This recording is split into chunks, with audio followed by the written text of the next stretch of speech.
Network flow is when we determine the amount of capacity of a network. So for example, if we've got a network of electricity, of water, it might be data or oil, just things flowing through pipes or cables, for example.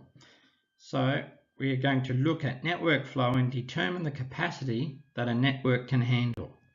So there's a fair bit of terminology. The source is the starting node. So that might be a dam, maybe a power outlet. It might be an oil rig or a power generator, for example.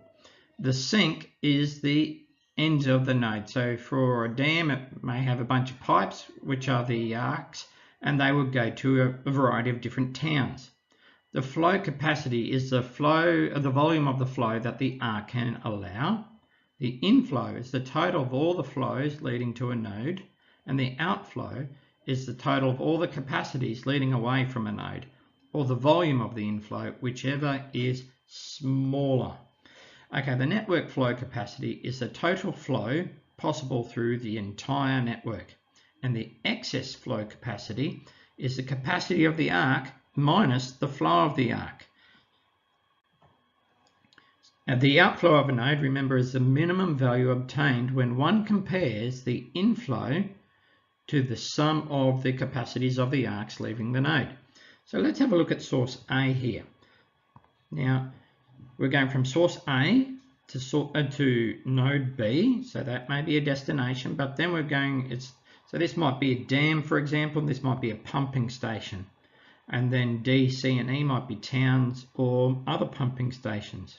So all flow here commences at A. It's therefore the source. All flow converges, that means comes together on F, indicating that that is a sink. Now if I have a look at B, now in this case, B's got an inflow of 100. But the flow capacity of all the arcs leaving B is only 60. So we've got 30 up here, we've got 20, and we've got a 10. So that means there's 40 to play with, isn't there? So we have got, B's got an inflow of 100. The flow capacity of the arcs leaving B is 30 plus 20 plus 10, which is 60. The outflow is a minimum of 100 and 60. So the minimum of that is 60. So the outflow is the smaller one.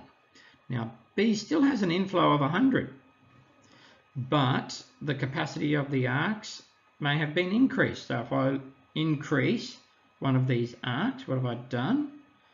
To 80. If I change that to 80, what's going to happen? The outflow is going to be the minimum of these. So I've got 80 plus 20 plus 30 over here, that's 130. But only 100's coming in. So the outflow is the smaller of 130 and 100. So this is now going to be the outflow. Now let's imagine we've got a dam at the source, and so the source will be point A, and we want to determine if it's possible to get enough water to each of these towns, so B, C, D, E, and F, for example. So how can we improve the situation for the water supply to each of these towns? So if I look at, first of all, point B, I've got an inflow of 600 but an outflow of 400. So there's only 400 going out. The problem is here down the line, there's 700 wanting to go out of D. So I really need to increase the flow capacity of that arc there by another 400 to bring that up to 700. So that way I would be able to match the inflow with the outflow.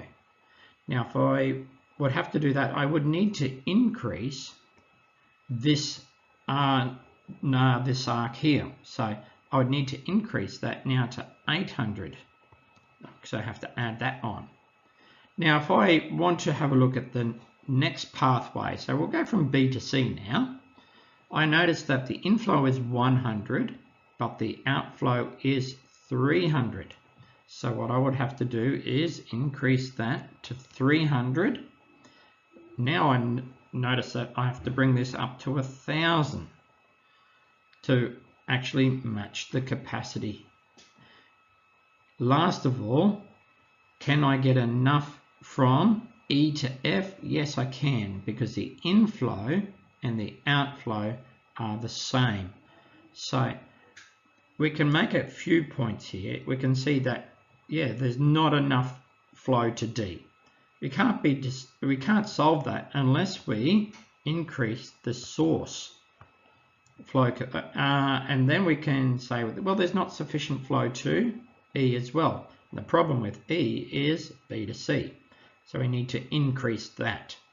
So the big problem here is the source, and what we can do to fix it is just make these recommendations here. We need to increase the flow capacity of the arc from B to D to 700, the flow capacity of the arc from B to C to 300, and we need to increase the source to 1000.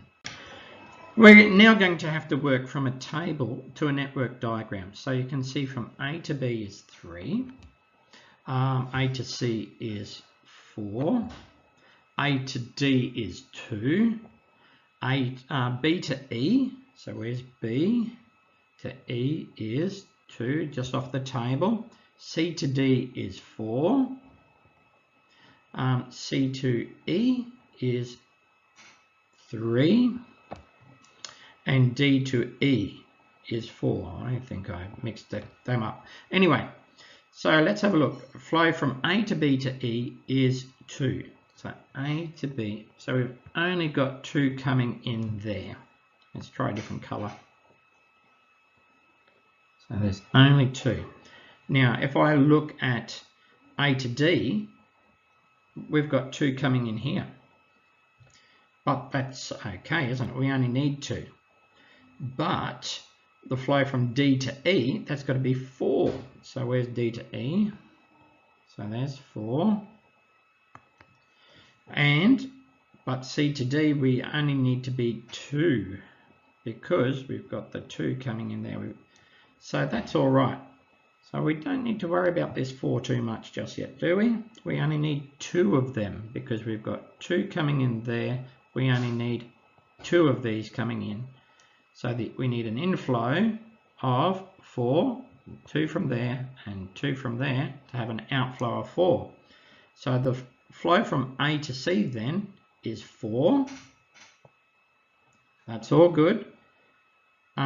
If the flow from C to D is 2, then the flow from C to E must be 2. So we've got a problem here. That's only 2 coming out of there. So the maximum flow for this network is going to be 2 plus 2 plus 4, and that's going to be 8. Your work now is on page 449 to 450, and that's exercise 8D.